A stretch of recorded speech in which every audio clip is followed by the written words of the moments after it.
Hello guys, welcome back to my channel. तो स्वागत है आपका मेरे चैनल पे जिसका नाम है लखनऊ न्यूज़। आज हम बात करने वाले हैं ईथर एनर्जी के बारे में, जो कि कंपनी क्या उनके फ्यूचर प्लान्स है, उस पर आज डिस्कस करेगी। आज हमारी कॉन्फ्रेंस है होटल ताज में और बताएंगे कि क्या उनके नेक्स्ट स्टेप हैं। ईथर स्कूटर्स के बारे में आपने सुना होगा, वो मैन्युफैक्चरर हैं। तो उनका जो कंपनी का नाम है वो है ईथर एनर्जी, और उसी का जो ये व्लॉग होने वाला बहुत ही खास होने वाला है। उनके क्या प्लान्स हैं और कैसे वो नए स्कूटर्स लॉन्च करने वाले हैं और क्या क्या चीज़ें वो चेंज करने वाले हैं या अपग्रेड करने वाले हैं, वो सारी चीज़ें हमसे डिस्कस करेंगे। तो चैनल पे अगर आप नए हैं, लखनऊ की न्यूज़ अगर आप जानना चाहते हैं, ऐसे वीडियोस के लिए आप मुझे फॉलो कर सकते हैं, सब्सक्राइब कर सकते हैं। तो चलिए मीटिंग में चलते हैं और जानते हैं वो कि क्या क्या वो उनके प्लान्स हैं। जर्नी काफ़ी एक्साइटिंग रही है और आपने देखा ही होगा कि लास्ट ईयर इसी महीने around the 5th of May हम पब्लिकली लिस्टेड कंपनी बन गए थे। We listed in the stock exchange and इस एक्साइटिंग जर्नी में हमने काफ़ी कुछ देखा, सीखा और हमारी ग्रोथ ट्रेजेक्ट्री भी काफ़ी अच्छी रही है। और इंटरनली भी हमने काफ़ी कुछ किया है, जो हमारी ग्रोथ किस तरह से ग्रोथ हुई है, यूपी में हमने क्या क्या किया है, उसके बारे में बात करने के लिए आज हमारे साथ है रवनीत सिंह फोकेला, जो हमारी CBO है, चीफ बिजनेस ऑफिसर। आप इनसे पहले भी आई थिंक रवनीत भी आए थे लास्ट टाइम लखनऊ में और उन्होंने आप लोग सबसे मुलाकात करी थी। तो अब वो एक छोटा सा प्रेजेंटेशन जहाँ पे हम बात करेंगे कि हमने किस तरह से ग्रो किया है all over India, and we will also talk about you can keep your questions on up on how we have progressed etcetera. तो अगर आप ये पूरा साल देखें तो ये साल काफ़ी हमारे लिए ग्रोथ का रहा है। आप कोई मैट्रिक पकड़ लीजिए, आप वॉल्यूम देख लीजिए, आप मार्केट शेयर देख लीजिए, आप नेटवर्क देख लीजिए, service centre, charging infrastructure, brand service, तो हर जो मैट्रिक है वो पिछले जो 12-14 महीने में काफ़ी शार्प ग्रोथ हुई है उसमें। और स्पेसिफिकली जो हमारी काफ़ी ग्रोथ है, ये ज़्यादा हमारी पिछली ग्रोथ नेटवर्क से आई है। हमारा क्या, पहले हमारे पास एक स्कूटर था, एक तो 450, जिसको शायद आप ध्यान ने देखा कि नहीं देखा है, वो स्पोर्ट्स स्कूटर है। वो स्पोर्ट्स स्कूटर है, वो 15-18% मार्केट में जो लोग प्रेफर करते हैं। बाकी जो मेन स्कूटर जो है वो एक्टिवा टाइप का होता है, फैमिली स्कूटर, वो हमारे पास पहले नहीं था।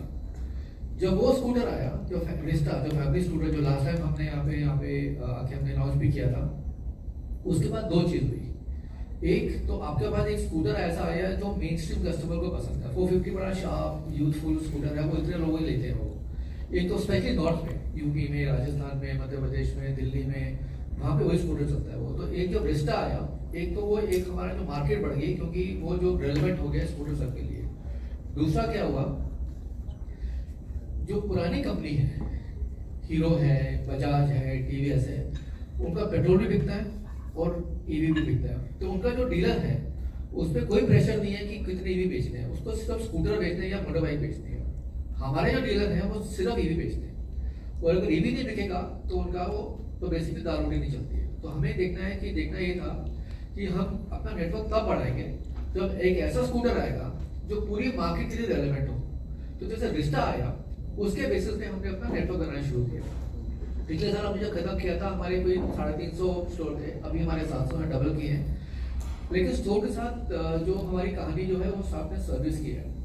सर्विस है, अगर आपने देखा होगा मार्केट में काफ़ी लोगों का एक सवाल रहता है कि यार EV ले तो लिया, सर्विस मिलेगी नहीं मिलेगी, खराब हो गया तो कहाँ जाएंगे, कंपनी है कि नहीं है, कंपनी बंद हो जाएगी पता नहीं है, स्कूटर पड़े हुए हैं यहाँ पे। तो काफ़ी ऐसे मार्केट में चर्चा होती है इसके बारे में। हमारा लकीली जब से शुरू किया, हमने 2018 से हमने शुरू किया, पहला दुकान हमने खुली बैंगलोर में।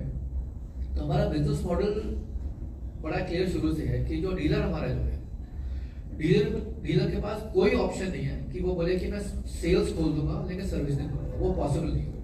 जब तक हम खास खुद ना बोले चलो ठीक है कि आए 4 डीलर हैं, 3 सेंटर हैं, चलो चौथा आया है, अभी जरूरत नहीं है मार्केट में, तो आप बाद में खोल लेना। लेकिन ऑप्शन हमारे पास है कि कब हम बोलेंगे खोलेंगे उसको। फायदा इसमें यह है कि जैसे जैसे सेल बढ़ती गई, जैसे जैसे स्टोर बढ़ते गए, साथ में सर्विस भी बढ़ता गया। तो आज ऐसा कोई शहर नहीं है, कोई छोटा हो बड़ा हो, ऐसा कोई शहर नहीं है जहाँ पे इधर बिकता है लेकिन इधर की सर्विस नहीं है, वो पॉसिबल नहीं है। तो आगे चलते हैं।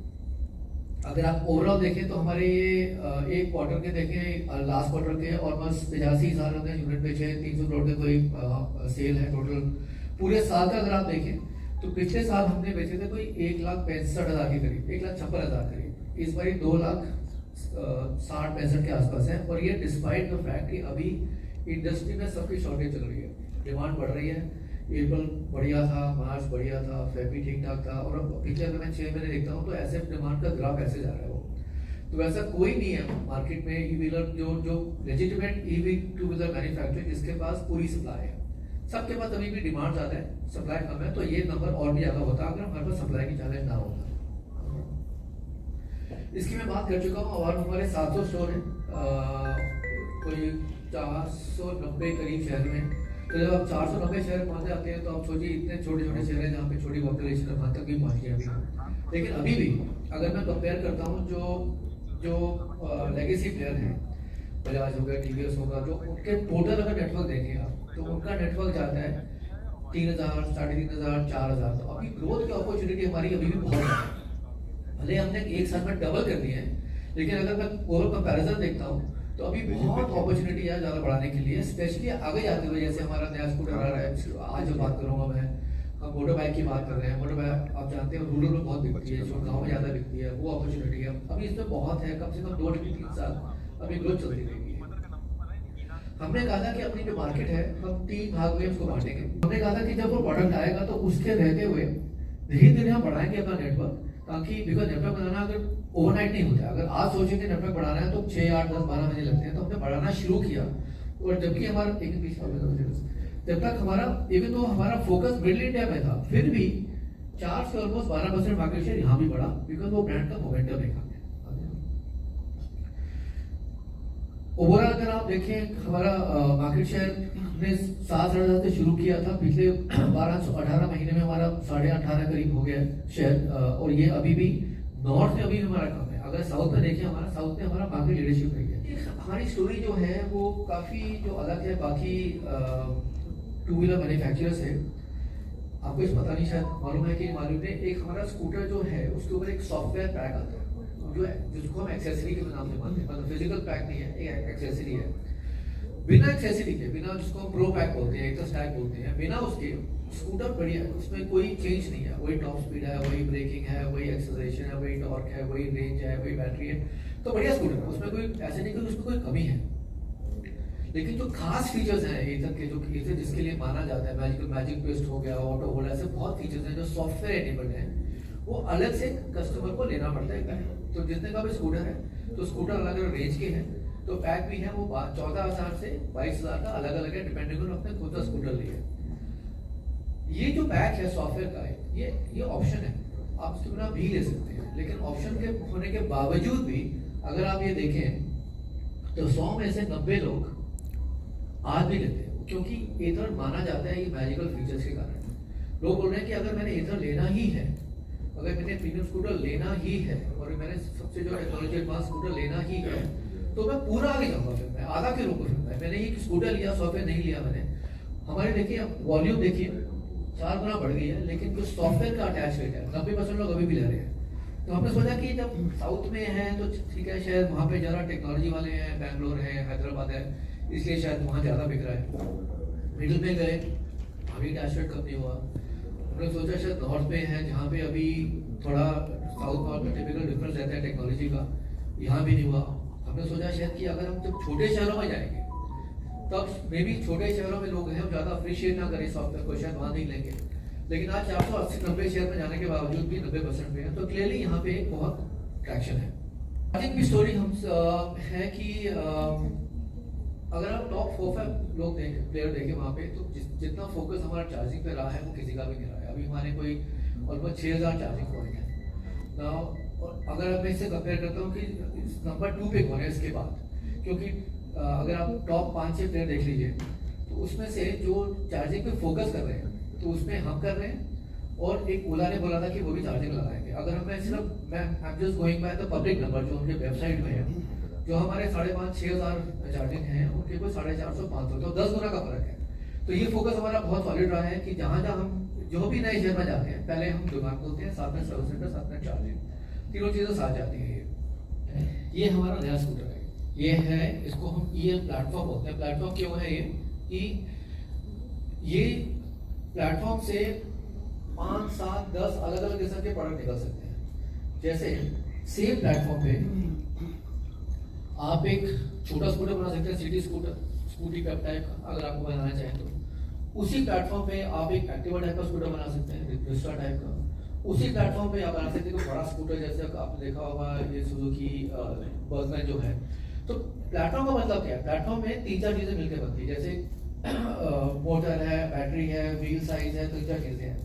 तो जो कि आपको बड़ा स्कूटर चाहिए तो आपने बड़ी व्हील ले ली, बड़ी मोटर ले ली, बड़ी बैटरी ले ली, तो बड़ा स्कूटर बन गया। आप इससे कोई भी कॉम्बिनेशन कर सकते हैं, बड़ी बैटरी, छोटी बैटरी, बड़ा व्हील, छोटा व्हील। तो इसमें आपकी ऑप्शनलिटी बहुत बढ़ जाती है। ये प्लेटफॉर्म है। और अगर आप देखिए कोई भी सक्सेसफुल ग्लोबल कंपनी है ऑटोमोटिव में, उनका प्लेटफॉर्म स्ट्रॉन्ग होता है। शायद अगर आप कार को फॉलो करते हैं, कार के मार्केट को, तो ऑडी, वॉक्सवैगन, स्कोडा अंदर से सब एक ही है, कोई अंतर नहीं। सेम प्लेटफॉर्म है, सिर्फ ऊपर से जो लुक्स चेंज हो जाते हैं, साइज चेंज हो जाता है, फीचर चेंज हो जाते हैं। तो फंडामेंटली एक प्लेटफॉर्म बन जाए तो उसके बाद प्रोडक्ट बनाना बहुत आसान हो जाता है। मतलब 12, 18, 24 महीने में आप नया नया प्रोडक्ट निकाल सकते हैं वो। तो हमारा नया प्लेटफॉर्म है, इसको ईएल प्लेटफॉर्म बोलते हैं हम। ये इसके काफी एडवांटेज है। एक तो ये काफी हमारे ऑप्शन देते हैं हम अलग अलग किस्म के प्रोडक्ट बनाने के लिए।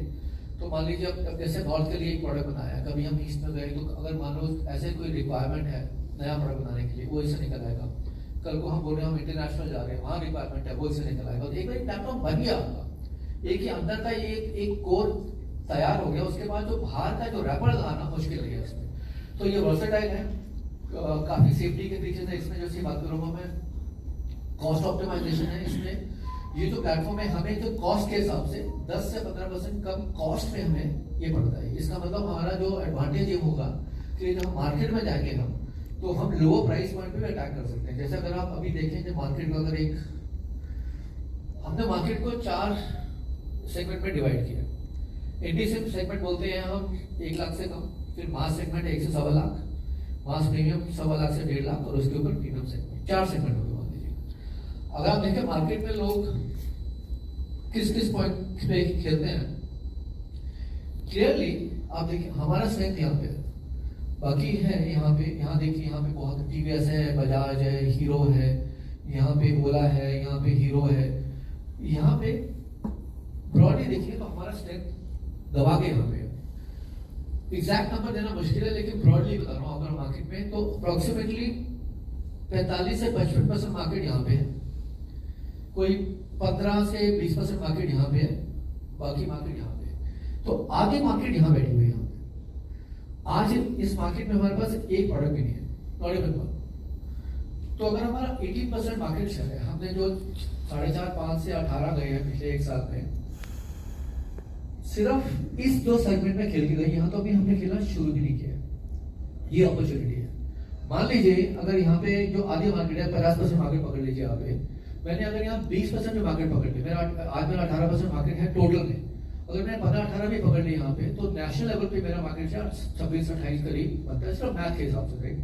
तो ये की जो अपॉर्चुनिटी है वो ये है कि हम प्रोडक्ट यहाँ भी लेके आएंगे, यहाँ भी लेके आएंगे। एडवांटेज क्या है, यहाँ तो हमारा एक भी अगर बिकेगा, 2 स्कूटर भी बिकेंगे, 5 भी बिकेंगे, वो तो एक्स्ट्रा है। वो तो मैं आज वो पूरे यहाँ पे आएंगे हम।